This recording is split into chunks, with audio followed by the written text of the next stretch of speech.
내 기억에 2차 대전을 겪고 나서 그렇게 가난했던 나라가 한 번에 발달한 국가로 도약한 나라는 한국 하나뿐인 것 같아. 여기 한 중국인 남성이 한국의 문화를 직접 눈으로 보고는 한국인은 건드리면 X되는 나라, 중국은 절대 따라할 수 없는 문화를 가지고 있다며 극찬을 쏟아낸 이 영상이 중국에서 그야말로 난리가 났습니다. 대체 이 남성은 뭘 봤던 걸까요?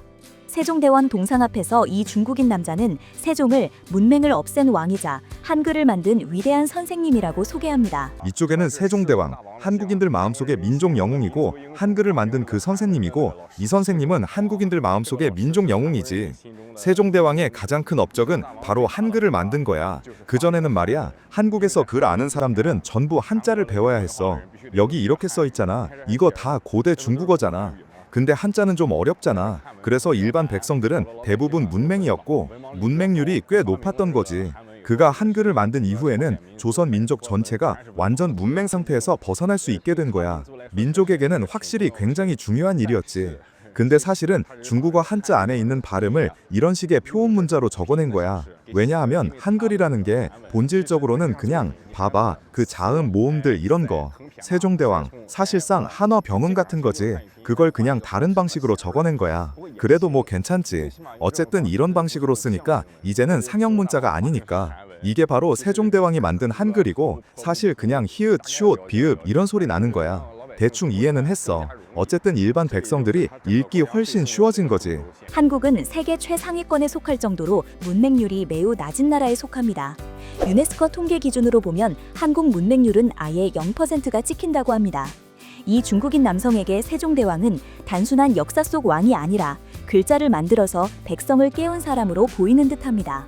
그래서 한글을 설명할 때도 자기가 배워온 한자, 중국어 체계 안에서 최대한 높게 평가하면서 비교하려고 애쓰는 거죠. 완전히 다 이해하지 못해도 문자를 스스로 만들어서 문맹률을 0%까지 낮춘 위대한 나라에 대한 존중과 부러움만큼은 화면 밖에서도 느껴질 정도입니다.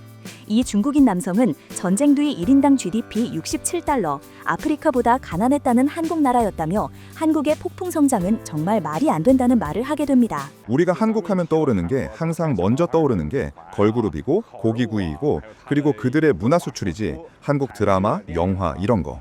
근데 불과 몇십 년 전만 해도 1인당 GDP가 100달러도 안 됐어. 67달러였고 세계에서 가장 가난한 나라 중 하나였어. 아프리카랑 비슷한 수준이었고 북쪽의 북한보다도 한참 못 미쳤지. 그때는 심지어 북쪽으로 몰래 넘어가고 싶어하는 사람들도 많았고, 그런데 도대체 어떻게 해서 이 몇십 년 사이에 한 번에 발달한 나라가 되었고, 그리고 지금은 이렇게 물가가 비싸게 된 걸까? 50년대 한국 전쟁이 한반도 전체를 폐허로 만들어버렸고 기반 시설은 거의 다 망가졌지. 근데 70년대부터 한국 정부는 꽤 극단적인 국가 주도형 공업화 노선을 걷기 시작해. 군사 정권이 집권하고 박정희가 말이야, 대량의 핵심 기업들을 키웠지. 예를 들어 익숙한 삼성, 현대, LG 같은 것들 다 그때 정부가 찍어준 국가대표였어. 좋게 말하면 산업 육성이고 나쁘게 말하면 정부가 그냥 도박한 거지. 완전 베팅이야. 박정희의 생각은 나도 이런저런 겉멋든 정책 같은 거 안 할래 였던 거지. 무슨 정책을 주고 기업들끼리 경쟁하게 만들고 어느 기업이 크면 거기에 대출을 얼마나 해주겠다, 이런 식으로 쓸데없이 안 가고 그냥 한 업종에 딱 한 놈만 고르는 거야. 예를 들어 내가 너를 특히 믿는다. 너 삼성 회장이야. 좋아, 네가 해라. 이 일은 너한테 맡긴다. 내가 널 전폭적으로 지원하고 대출도 왕창 해준다. 가장 좋은 정책들도 다 줄 거다. 하지만 반드시 결과를 내야 한다. 뭔가를 해내야 한다. 그래서 걔네도 미친 듯이 한 거고 사실상 그냥 도박이었지. 근데 결과적으로는 도박에 성공한 셈이야. 박정희가 60년대에 집권한 이후로 무자비하게 공업화를 밀어붙이고 60년대, 70년대에 GDP가 미친 듯이 뛰었지. 근데 대가도 컸어. 경제는 미친 속도로 성장했지만 박정희 정부의 개입은 이렇게 대기업, 재벌을 잔뜩 만들어낸 거야. 삼성, 현대, LG, SK, 두산 같은 것들. 또 뭘 했냐면 교육 체계를 강화했지. 고등학교를 보편화하고 대학을 늘리고 21세기에 뭐가 제일 중요해? 인재지. 근데 사람들은 그때가 20세기 60년대였잖아. 그때 이미 인재가 중요하다고 본 거야. 그래서 고등학교를 마구 보급하고 대학을 확 늘렸지. 공업화를 위해서 대량의 노동력을 준비하려고. 그 시기에 포항제철을 세웠고 그때 당시 아시아 최대의 제철소였어. 난 이걸 포항제철 축구증 때문에 알았거든. 포항 스틸러스, 어떤 데서는 포항철인이라고도 부르지. K리그 말이야. 60년대에는 아직 먹고 사는 문제도 해결 안 됐는데 70년대에 들어서 도시 중산층이 등장하기 시작했고 그때는 노동 조건이 별로였고 노동자들은 병도 많이 걸렸지. 80년대가 되면 군사 정권이 다시 집권해. 전두환. 그 영화 서울의 봄에서 전두환 역할한 사람 말이야. 그 영화 나 두세 번은 본 것 같아. 진짜 잘 찍었더라고. 그가 집권한 이후에 기술 지략적인 산업을 밀어붙이기 시작했지. 그때부터 지금 우리가 잘 아는 산업 구조들이 한국에서 생겨나기 시작해. 예를 들면 조선업, 반도체 같은 이런 기술 집약적 산업들. 그리고 80년대에는 88년 서울 올림픽 유치에도 성공했지. 한 번에 국가 이미지가 확 올라갔어. 이렇게 두 번의 발전 단계를 거치면서 한국은 완전히 역전한 셈이야. 내 기억에 2차 대전을 겪고 나서 그렇게 가난했던 나라가 한 번에 발달한 국가로 도약한 나라는 한국 하나뿐인 것 같아. 폐허에서 시작한 한국이 공업국가가 된 과정을 자기 시청자들이 이해하기 쉽게 설명해 주려고 정말 많이 공부해온 티가 납니다. 몇몇 기업과 산업에 국가가 올인한 전략, 그리고 교육에 집착했던 사회 분위기를 반복해서 언급하는 것도 이 나라는 엄청난 리스크를 걸고도 결국 성공을 뚫고 나온 케이스라고 인정하고 싶어서일 겁니다. 그래서 그의 설명은 조금 단순해 보여도 마음속엔 이 정도 성장은 솔직히 부럽다라는 감정이 깔려 있다고 보는 게 맞을 것 같습니다. 또한 이 남성은 한국에서 발생했던 계엄령에 대해서도 이야기합니다. 작년 12월에 윤석열이 엄청 센 일을 한번 벌였지. 6시간 후에 바로 해제됐다고는 하지만 실제로는 6시간이 아니라 그가 계엄령을 발표한 시점부터 국회가 반대하기 시작한 시점까지 따지면 150시간이야.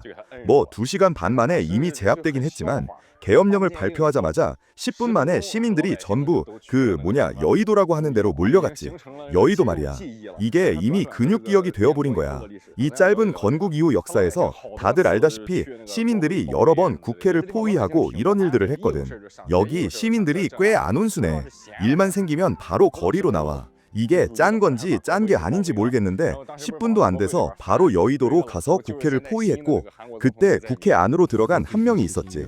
60세 남성이었는데 바로 지금 새 대통령 이재명이야. 한국은 대통령 얼굴 앞에서도 권력 남용을 향해 비판할 수 있는 나라입니다. 이 중국인 남성은 중국에서 이런 거 했다간 바로 끌려간다고 말하며 믿기지 않는다는 표정을 보였던 것처럼 한국인들은 보통이 아니다. 잘못 건들면 X된다는 말을 이 남성은 몸으로 이해했을 겁니다. 중국에선 있을 수 없는 24시간 무인 셀프 라면 가게에 들어가 둘러본 이 중국인 남성은 한국 사람들은 이런 라면 기계를 집에도 한 대씩 둔다더라고 말하며 라면 맛보다 시스템에 더 감탄합니다. 24시간 영업하는 한국 라면집. 이거 꽤 재밌네. 셀프 컵라면집. 종류가 정말 많네. 와, 아래에는 다 채식 라면인가 보네. 이 중에 하나 골라야겠지. 이거 좀 종류가 너무 많다. 뭘 골라야 할지 모르겠네. 이 삼양으로 할까? 이게 잘 팔리는 것 같네. 일단 이걸로 한번 먹어보자. 언어를 바꾸고 다른 언어는 없나? 아, 중국어도 있네. 너무 좋다. 메뉴 선택을 누르고 이걸로 하면 되겠지? 그치? 카드 결제로 하자. 결제는 엔화로 정산된다고. 진짜 편하지. 들으니까 이 기계는 한국 사람들 집에 한 대씩 사두는 사람이 많더라. 되게 편하다고 생각한대. 왜냐하면 이 라면이 그냥 물만 부으면 맛이 좀 다르고 끓이면 또 다르거든. 이건 밑에서 가열이 들어가서 꾸르륵 꾸르륵 계속 끓여주는 그런 거야. 3분 30초 카운트다운 기다리면 돼. 와, 맛 정말 진하다. 야, 의외로 진짜 맛있는데?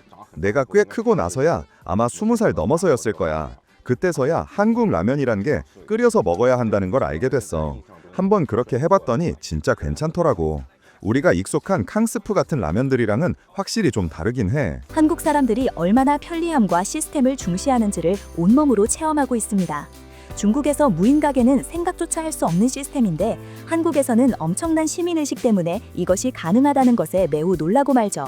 그리고 기계, 키오스크, 중국어 지원, 토핑 반찬까지 풀세트로 갖춰진 이 구조가 단순한 라면집이 아니라 생활 문화가 집약된 공간처럼 느껴졌을 겁니다.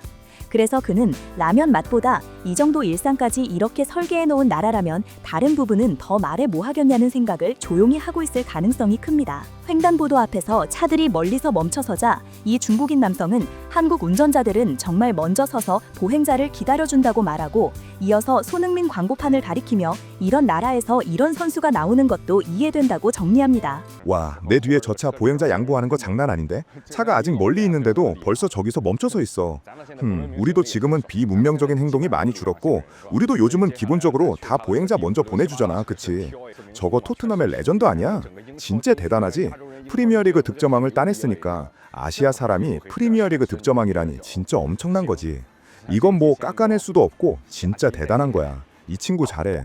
멀리서부터 서서히 멈춰서는 차를 보면서 이 중국인 남성은 한국을 법이 강한 나라가 아니라 사람들이 먼저 멈춰줄 줄 아는 나라로 기억하게 될 겁니다.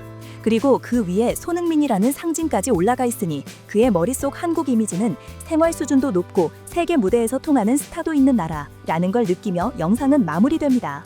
오늘 소개해드린 남성은 카메라에 우연히 찍힌 한국인들의 일상을 보고 한국이 진짜 선진국이고 국민이 왕인 나라라는 걸 이 남성은 깨달았을 겁니다. 오늘 준비한 영상은 여기까지입니다. 구독해주신다면 이번 영상처럼 한국에 대한 외국인들의 반응을 다룬 영상을 계속 올려보도록 하겠습니다. 시청해주셔서 감사합니다.